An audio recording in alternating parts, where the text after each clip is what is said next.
अलवर से जब मेरे को टिकट मिला, अलवर से मेरा 40 साल का लगाव है, आना जाना है। सांसद के रूप में अपने साथियों के साथ मिलकर के अलवर के लिए कार्य किया है। और जब मेरे को टिकट मिला तो मैंने कहा कि मैं अलवर की अपनी लोकसभा के चुनाव की तैयारी कैसे करूँगा, क्योंकि मैं मानता हूँ कि जब बड़ी जिम्मेदारी किसी को मिलती है तो ये मनुष्य के अकेले की ताकत नहीं होती, उसको ये अभिमान भी नहीं होना चाहिए कि वही सब कुछ कर सकता है। हम अपनी मेहनत करते हैं, लेकिन हमारे ऊपर वालों का आशीर्वाद रहता है। अलवर संतों की, तपस्वियों की धरती रही है, इसलिए मैंने सबसे पहले जैसे ही हाईवे से आया तो भिवाड़ी के पास उतर के 6 किलोमीटर पहले बाबा मोहन राम के जाकर के मैंने आशीर्वाद। और उसके बाद जब मैं अलवर पहुंचा तो अलवर पहुंचने पर वहां जगन्नाथ मंदिर से लेकर के बाबा भर्तृनाथ की यात्रा करी और ये आशीर्वाद लिया कि अलवर की जनता प्रधानमंत्री जी की गारंटी पर विश्वास कर रही है और उसको जोड़ने का जो सेतु मुझको बनाने का काम कर रही है, अपने उस कार्य को मैं ईमानदारी से कर सकूं और मुझे वो आशीर्वाद मिले। मैं ये नहीं भूल सकता हूं कि हमारी पार्टी, जिस पार्टी का मैं एक सिपाही हूं, एक कार्यकर्ता हूं, पार्टी के कार्य के नाते मैंने 2013 के राजस्थान चुनाव से लेकर उत्तर प्रदेश, बिहार, झारखंड, बंगाल, गुजरात, महाराष्ट्र, कर्नाटक, मणिपुर, हरियाणा, दिल्ली और अभी हाल ही में मध्य प्रदेश, तेलंगाना, इन सब राज्यों में काम किया। तो मैं मानता हूं कि भारतीय जनता पार्टी कोई एक परिवार से निकली हुई पार्टी नहीं है। भारतीय जनता पार्टी कोई ऐसी पार्टी नहीं है जहां पर राजनीति जाकर के केंद्र और जिले में किसी एक परिवार की चौखट पे जाकर के रुक जाती हो। भारतीय जनता पार्टी वो पार्टी है जो कार्यकर्ता के सामर्थ्य और संकल्प के साथ चलती है। और इसलिए मेरे को जब ये टिकट मिली और मेरी देव दर्शन यात्रा प्रारंभ हुई तो मैंने कहा कि मैं सबसे पहले अपने बूथ पर काम करने वाले कार्यकर्ताओं के साथ जाकर के मिलूंगा, क्योंकि उनके साथ कदम से कदम मिलाकर मुझे गौरव है कि मेरा यदुकुल में जन्म हुआ, लेकिन मैं यहाँ पार्टी के सांसद के नाते 36 बिरादरी और 36 समाज का कार्यकर्ता हूँ। मुझे ये जानकारी हमेशा रहती है कि जहाँ पर मेरा जन्म हुआ है, जब मैं भारतीय जनता पार्टी के कार्यकर्ता के रूप में काम करूँ तो उस पार्टी को भी ये लगना चाहिए कि जिस समाज से आया है वो निष्ठा, योग्यता, संकल्प के साथ काम करती है। वो भी मेरी जिम्मेदारी है, उसको पूरा करने का काम। और इसलिए मैं जब सांसद के रूप में आपकी सेवा करने का संकल्प लेता हूं तो 36 बिरादरी और पूरे क्षेत्र के विकास का संकल्प लेता हूं, क्योंकि हम जिस मोदी जी की संकल्पना को लेकर के काम करते हैं वो सबका साथ, सबका विकास और सबका प्रयास के साथ ही चल सकते हैं। मैं ये बात इसलिए कह रहा हूं कि आज देश में 2 तरह की राजनीति चल रही है। राजनीति जो होती है वो बहुत ज्यादा साख पर चलती है। जिसकी साख होती है वही राजनीति को लंबे समय तक कर सकता है। एक बार टिकट मांगने के बाद डॉक्टर जसवंत जी कह रहे थे, मैं ये मानता हूँ कि जनता जितना हमको सिर पर चढ़ाती है उतनी ही हमसे जवाबदारी की मांग भी करती है, उसको पूरा करना हमारा कर्तव्य है। और इसलिए भारतीय जनता पार्टी और कांग्रेस का क्या अंतर है? अटल बिहारी वाजपेयी जी ने 25 साल पहले और उस देश को एक विकल्प देने के लिए 95 में, बल्कि 30 साल पहले, कि आखिर कांग्रेस के इस परिवारवाद में जा रहे हिंदुस्तान के लोकतंत्र को निकालने के लिए कोई विकल्प देना चाहिए। और विकल्प देने के लिए अटल जी ने अपने विराट व्यक्तित्व से एनडीए की स्थापना की। और आप देखेंगे कि एनडीए ने पहली बार जनता पार्टी का प्रयोग असफल होने के बाद भी पहली बार एनडीए ने एक विभिन्न दलों से मिलाकर के एक सफल सरकार को अटल जी के नेतृत्व में चलाया। बाद में 10 साल यूपीए का शासन आया और यूपीए का शासन आने के बाद भी न तो एनडीए खत्म हुआ, न एनडीए का संकल्प खत्म हुआ, न एनडीए के भारत के लोकतंत्र को बचाने की संकल्पना खत्म हुई। हम एनडीए को लेकर के काम करते थे। आज हम शासन में आए, शासन में आने के बाद एनडीए वैसे के वैसा अटूट है, लेकिन दूसरी तरफ कांग्रेस ने एनडीए का मुकाबला करने के लिए यूपीए बनाया। सरकार में वो इसीलिए आए कि केवल उनकी 6 सीटें ज्यादा थी। 10 साल उन्होंने शासन किया। 10 साल शासन करने के बाद जब वो हारने लगे तो उनको लगा कि ये दुकान तो यूपीए की दिवालिया हो गई है, वो नया नाम रख करके ले आए। ये सबसे बड़ा अंतर है कि जो यूपीए के नाम पर जिन्होंने 10 साल तक देश को लूटा और उनको लगा कि ये जो यूपीए नाम के शब्द को जनता पहचान चुकी है, तो अपना नया नाम लेकर के आए, इंडी लेकर के आ गए, इंडी गठबंधन लेकर के आ गए। इंडी गठबंधन लेकर के आए तो हरेक को जाकर के कांग्रेस वाले कान में क्या आए कि आप भी प्रधानमंत्री, आप भी प्रधानमंत्री, आप भी प्रधानमंत्री। जब सारे इकट्ठे हुए तो ममता बनर्जी ने कहा, इन्होंने तो नीतीश कुमार को ये कहा, तो पहले ममता जी चली गई, फिर नीतीश जी को लगाए तो धोखा करने वाले आदमी मेरे पुराने साथी अच्छे हैं, नीतीश जी वापस आ गए। फिर जहां पर देखे इंडी बनने से पहले बिखर क्यों रहा है, इंडी बनने से पहले ये टूट क्यों रहा है? क्योंकि कांग्रेस की एक ही राजनीति है, कुल मिलाकर के देश की राजनीति को एक चौखट पे ले जाके कैद करो, वो चाहे दिल्ली हो चाहे अलवर हो, उससे निकालकर गरीब आदमी तक राजनीति को ले जाना, ये भारतीय जनता पार्टी का संकल्प है। और इसलिए लोग मेरे से जब पूछते हैं कि लोग भारतीय जनता पार्टी में क्यों आ रहे हैं, लोग भारतीय जनता पार्टी में इसलिए आ रहे हैं कि लोकतंत्र की खुली हवा, लोकतंत्र की ताकत और लोकतंत्र में गरीब आदमी के सपने भी पूरे हो सकते हैं, और गरीब आदमी एक राजनीति को कर सकता है अगर वो पार्टी है तो भारतीय जनता पार्टी। मित्रों, मैं एक आप ही की तरह साधारण किसान परिवार से निकला हुआ लड़का, ना तो मेरे परिवार में कोई वकील था और ना मेरे परिवार में कोई राजनीतिक दखल, लेकिन मैंने बटौदी की तहसील कोर्ट से लेकर के और सुप्रीम कोर्ट तक वकालत करी, और मेरी उसी वकालत के दम पे पार्टी ने मेरे को राष्ट्रीय मंत्री बनाया। मैं 11 साल तक पार्टी का राष्ट्रीय महामंत्री रहा। मोदी जी ने अपनी सरकार में मुझे केंद्रीय मंत्री के रूप में शामिल किया। एक किसान के बेटे को स्वाभिमान के साथ अगर आगे बढ़ने की ताकत देने वाली कोई पार्टी है तो वो भारतीय जनता पार्टी है, और इसलिए मैं सबसे पहले भारतीय जनता पार्टी के अपने बूथ के कार्यकर्ताओं को नमन करने के लिए बैठक की। और पिछले 10 साल में देश ने अपने आप को बदलते हुए देखा है। 10 साल पहले जब यूपीए का शासनकाल था तो हिंदुस्तान 5 डगमगाती हुई अर्थव्यवस्थाओं में था। हिंदुस्तान ऐसी डगमगाती अर्थव्यवस्था में था कि लोग हिंदुस्तान में निवेश करने से डरते थे। आज जब 10 साल मोदी जी का शासनकाल हो गया है तो हिंदुस्तान दुनिया की 5 सबसे बड़ी अर्थव्यवस्थाओं में हो गया है, और जब मोदी जी 2029 का अपना कार्यकाल पूरा करेंगे तो हिंदुस्तान देश की तीसरी सबसे बड़ी अर्थव्यवस्था। कांग्रेस एक तरीके से इस देश में 70 साल तक शासन करती रही। पहले किसी योजना का नाम लेते थे, अगले 5 साल में उसके नाम पे वोट लेते थे, फिर उसके लिए कोई फीता नापते थे, जमीन नापते थे, फिर 5 साल कहते थे कि अब ये योजना आएगी, फिर उसके लिए और आगे जाकर के उद्घाटन करने का काम करते थे, फिर 5 साल ले लिया करते थे। राजस्थान भी इस बात का साक्षी है कि कितने लंबे समय से राजस्थान नहर की परियोजना चलती थी, लेकिन त्वरित गति से अगर किसी के कार्यकाल में पूरी हुई तो भैरव सिंह शेखावत जी के कार्यकाल में पूरी हुई। कांग्रेस कभी इस चीज को नहीं कर सकती। मैं ये बात इसलिए कह रहा हूं कि आज राजस्थान में ईआरसीपी को लेकर के बात चल रही है।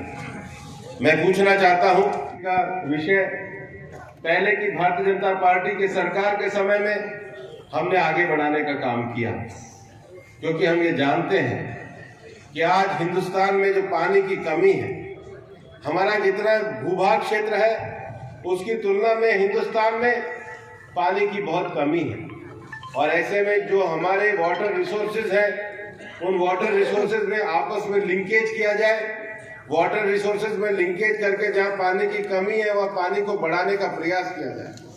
मित्रों, मैं ये भी कहना चाहता हूँ कि हमारे देश के यशस्वी प्रधानमंत्री नरेंद्र मोदी जी ने सरकार में आने के बाद जब आजादी के 75 साल हुए तो उन्होंने अमृत सरोवर कार्यक्रम चलाया। हर गांव, हर जिले में 75 तालाब खोदने की बात है और उस पर सरकार ने काम किया। लेकिन मैं आपको ये कहना चाहता हूं कि जो हमारी पिछली राजस्थान की सरकार योजना को बना के गई थी, जो हमने एक योजना को बनाया था कि पार्वती, काली सिंध और चंबल को इसको जोड़ करके एक पानी का आपस में लिंकेज को खड़ा किया जाए। मैं आपको बताना चाहता हूं, गहलोत साहब की सरकार आपस में रुमाल झपट्टे के खेल में इतनी बिजी थी, सचिन जी और अशोक जी एक दूसरे को गिराने में इतने व्यस्त थे कि उन्होंने इसके ऊपर कार्यवाही ही नहीं की। पिछली बार लोकसभा के चुनाव का यही समय था, वहां पर कमलनाथ जी की सरकार थी, यहाँ पर अशोक गहलोत जी की सरकार थी। दोनों ने आपस में कोई चिट्ठी पत्री भी नहीं करी। और इस बार जब जनता ने मौका दिया, वापस से राजस्थान में हमारे भजन लाल जी की सरकार आई, हमारे मध्य प्रदेश में मोहन यादव जी की सरकार आई। दोनों मुख्यमंत्री कार्यकर्ता के रूप में निकले हुए थे, लेकिन 100 दिनों के अंदर अंदर उन्होंने MOU साइन करके वर्षों से लंबित परियोजना को आगे करने का काम किया। ये अंतर है भारतीय जनता पार्टी और कांग्रेस में काम करने का। मैं आपको ये कहना चाहूंगा कि एक राष्ट्रीय स्तर का प्रोजेक्ट है। 10 साल पहले जब प्रधानमंत्री जी ने पुराने राष्ट्रीय प्रोजेक्ट की समीक्षा करी थी, तब ये देखा था कि हिंदुस्तान में लगभग 200 के करीब परियोजनाएं लंबित पड़ी थी। प्रधानमंत्री जी हर दूसरे महीने प्रगति की एक बैठक की समीक्षा देते थे। आज देश की पुरानी सारी परियोजनाओं को समाप्त करके देश इस स्तर पे आ गया है कि अब दिल्ली बॉम्बे जाने के लिए केवल एक हाईवे नहीं है, इधर से भी हाईवे है और अलवर के दूसरी तरफ से भी सुपर एक्सप्रेस वे है। ये भारतीय जनता पार्टी और मोदी जी की गारंटी है। मैं ये मानता हूं कि हमारे जो बहरोड़ की सिचुएशन है, जो ज्योग्राफिकल सिचुएशन है, वो इसलिए महत्वपूर्ण है कि वो दिल्ली मुंबई जो हमारा मेन कॉरिडोर है उसके ऊपर हमारी ज्योग्राफिकल सिचुएशन है। और भौगोलिक क्षेत्र के कारण भी किसी भी क्षेत्र में विकास की संभावनाओं को काफी तेजी से आगे बढ़ाया जा सकता है। और इसलिए जो ERCP का जो हम लोग MOU करके लाए हैं, उसमें हम ये जानते हैं कि अगर इस कॉरिडोर को आगे बढ़ाना है तो इसमें कोई समय पे आने वाला पानी का जो वाटर लॉगिंग, कभी कभी फ्लड आएगा या कभी जो उसका मेन समस्या ड्रॉट है, सूखा है, सूखे की जो समस्या है उसके लिए किस प्रकार से पानी को ERCP के माध्यम से जोड़ा जाए, जिसके कारण टूरिज्म, इंडस्ट्री, एजुकेशनल इंस्टीट्यूशन और किसानों की सिंचाई की, इरिगेशन की आवश्यकताओं को पूरा किया जाए। अलवर में भी 6 से ज्यादा बांधों में जो हमारे पुराने बांध है उसमें उस पानी को लाने का काम किया जाएगा। कुल मिला के इस परियोजना से जो राजस्थान के राज्य लाभान्वित होंगे, उसमें हमारा अलवर का लोकसभा क्षेत्र भी उसके अंतर्गत शामिल है, उसको पूरा करने का काम करेंगे। लेकिन लंबी परियोजनाओं के साथ साथ जो त्वरित रूप से जो कुछ समय के लिए बाकी जो हम लोगों को वाटर ग्रेडिंग को बढ़ाने के लिए, वाटर टेबल को बढ़ाने के लिए जो काम करने होंगे, निश्चित रूप से मैं वो सौभाग्यशाली सांसद हूं जिसको अपने पूर्व अनुभवी जनप्रतिनिधियों का पूरा साथ है। मैं उनकी सलाह और सहयोग से पूरी लड़ाई, पूरी आपकी बात दिल्ली से लेकर के जयपुर तक रखूंगा और इस क्षेत्र के काम में पूरा मन लगाकर काम करूंगा। ये बात मैं आपको सामने इसलिए कह रहा हूं कि मेरी रिकॉर्डिंग की बात है। ये मेरी जबान जो है ये आपके सामने आपकी ताकत के साथ आगे बढ़ने का काम करे। मैं इसलिए आपको ये कहना चाहता हूं कि आज हम प्रधानमंत्री नरेंद्र मोदी जी के नेतृत्व में एक नए भारत का निर्माण करने जा रहे हैं। और ये जो नए भारत का जो निर्माण हो रहा है, इसमें भारत में विकास भी है और विरासत भी है। विकास इस तरीके से है कि हमारे देश में आज नए नए अनेक विषयों में रोजगार के नए अवसरों को खड़ा किया जा रहा है। हमारे क्षेत्र की बहुत बड़ी ताकत है। मैंने अपने अलवर के जो सांसद के रूप में, राज्यसभा सांसद के रूप में अपने मित्रों के साथ जो काम किया उसमें मैंने वैसे तो 193 काम किए, लेकिन जब आज़ादी का अमृत महोत्सव आया तो प्रधानमंत्री जी ने कहा कि सभी सांसदों को कोई एक ना एक विषय का संकल्प लेना चाहिए। मैं अपने मूल गांव में, क्योंकि मैं डॉक्टर करण सिंह जी के संपर्क में विद्यार्थी काल से हूं, और एक चीज के लिए हम सब डॉक्टर करण सिंह जी का हमेशा सम्मान करते हैं कि उन्होंने विद्यार्थियों के लिए हॉस्टल बनाने की शुरुआत की। पहली बार अगर ग्रामीण क्षेत्र के बच्चों को कहीं जयपुर में जाकर के कमरा ना लेकर के अगर पढ़ाई और एजुकेशन की बात की अगर किसी ने सबसे पहले शुरुआत करके सफलता के साथ करा तो वो काम डॉक्टर करण सिंह जी ने किया, और इसलिए समाज हमेशा आपका सम्मान करता है। और वो दलगत राजनीति से ऊपर उठ करके किया, दलगत राजनीति से इतने ऊपर रहे। मैं तो 2012 में सांसद बना था। मैं सांसद बन के जब जयपुर आया था तो डॉक्टर साहब ने कहा कि मैं स्वागत करूंगा और तुम्हें आशीर्वाद दूंगा, क्योंकि ये तुम्हें समाज के लिए अब ये काम देश के लिए भी करना होगा। 12 में आशीर्वाद उन्होंने मुझे उस समय कांग्रेस के नेता के रूप में दिया था। मेरा सौभाग्य है जब लोकसभा की मैं तैयारी शुरू कर रहा हूँ तो आज भारतीय जनता पार्टी के रूप में मुझे आशीर्वाद दे रहे हैं, और मैं हमेशा उनके मान और सम्मान को हमारी पार्टी में भी आगे बढ़ाने का काम करता हूँ। मैं आपको ये कहना चाहता हूँ कि जब मैं इस विषय को इसलिए कह रहा था कि शिक्षा एक ऐसा विषय है जो चूंकि मेरे भी ग्रामीण क्षेत्र से निकला हूँ तो मेरे भी दिल में हमेशा रहता है। मेरे को लगता है कि जो हमारी न्यू एजुकेशन पॉलिसी आई है उसके साथ कुछ वैकल्पिक प्रयोग समाज को भी करने चाहिए। मैंने अपने गांव में ई लाइब्रेरी की स्थापना करी, और ई लाइब्रेरी की स्थापना के 2 साल में जब ज़्यादा अच्छे परिणाम आए तो जो मैं अपने पूर्व वाक्य में कह रहा था कि आज़ादी के जब 75 साल पूरे हुए तो मैंने भी कहा कि मैं अपने सामर्थ्य और ताकत से ऐसी 75 ई लाइब्रेरियाँ बनाऊंगा। लेकिन बनाता कहाँ, 3 अपनी ताकत से गांव में बना ली, 2 दोस्तों के सहयोग से बना ली। अलवर के जब मेरे साथी सांसदों से बात हुई, बहरोड के लोगों से बात हुई, हमारे मुंडावर के लोगों से बात हुई, हमारे किशनगढ़ के लोगों से बात हुई, तिजारा के लोगों से बात हुई, तो उन्होंने कहा कि आप लाइब्रेरी का पैसा अलवर में दीजिए। मैंने 57 गांव में ई लाइब्रेरी के वो प्रोजेक्ट अपने सांसद निधि से किए। मैं सोचता कि ये 57 और 3 60 हो गए, लेकिन 75 करना और 57 बिल्डिंग बन के छूट जाएगी, लेकिन इसको कोई चलाने वाला कैसे चलाएगा, कोई समय मिलेगा तो ये बिल्डिंग जो सरकारी बनेगी इसको चलाया कैसे जाएगा। अब मेरे को लगता है कि ईश्वर ने मेरे को ये आशीर्वाद दिया है कि अब मैं आने वाले 5 साल में सांसद बन के ये 60 को तो ढंग से चलाऊंगा ही, 15 और नया करके मैं बच्चों को नया काम करने की बात करूँगा। लेकिन मेरा मानना है कि शिक्षा केवल पढ़ाई नहीं होती, शिक्षा ग्रुप डिस्कशन होता है, शिक्षा बुक रीडिंग होता है, शिक्षा ऑडिटर के करने की एक ताकत होती है, शिक्षा एक अंडरस्टैंडिंग होती है और शिक्षा एक डिजिटल एम्पावरमेंट है। आज की दुनिया में जब हमारी आने वाली पीढ़ी को डिजिटली एम्पावर होना होगा, दुनिया की आने वाली चीज़ों को डिजिटली उनको अवेकन होना होगा, तो कम से कम हम एक ऐसे लाइब्रेरीज को कम्युनिटी सेंटर के रूप में विकसित करें जो हमारे बच्चों को और नई पीढ़ी को आने वाली पीढ़ी के समकक्ष खड़ा कर सके। और मैं ये मानता हूँ कि इस इलाके के नौजवानों से मैं दुनिया और देश में कहीं मिलता हूँ, टैलेंट की हमारे पास कमी नहीं है, अवसरों के लिए दिशा देने की कमी, संसाधनों की भी कोई कमी नहीं है। हमारे यहाँ लोग शिक्षा के लिए खूब खर्च करते हैं, केवल दिशा और माहौल देने की जरूरत है।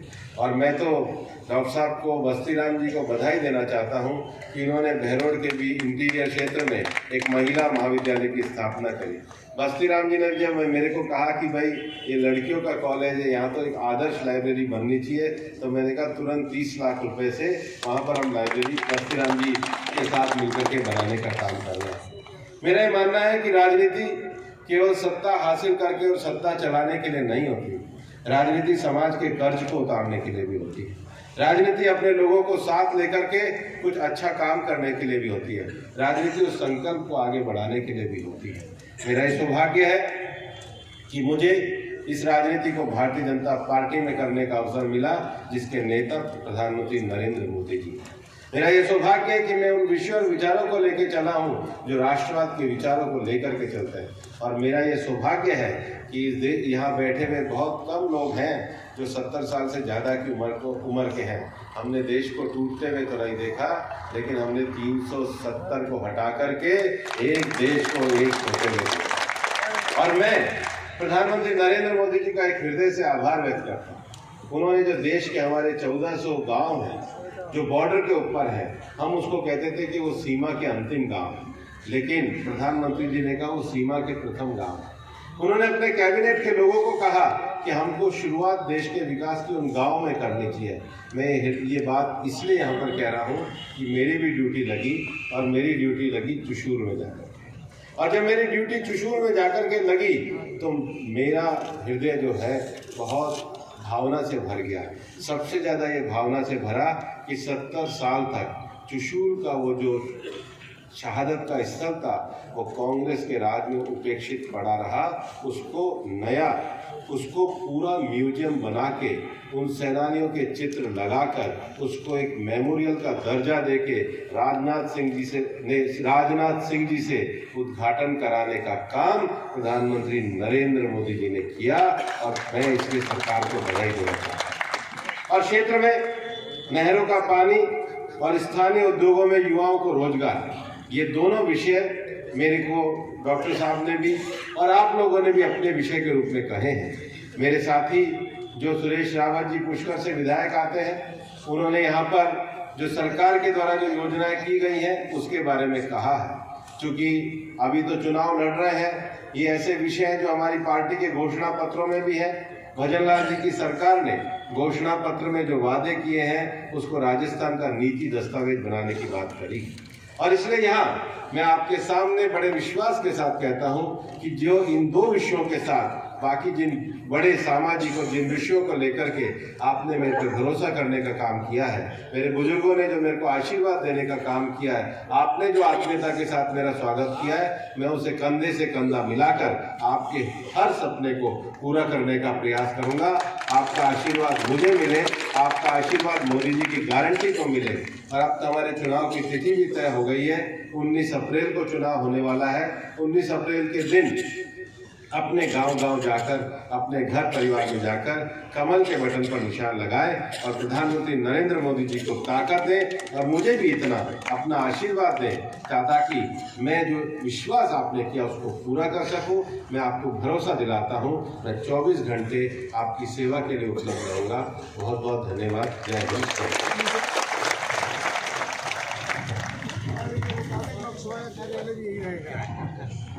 उसके प्रधान, पूर्व प्रधान, उसके शक्ति केंद्र के प्रभारी, संयोजक, ये सभी कार्यकर्ता केवल मानव मंडल के ही जाएंगे अंदर, हॉल के अंदर।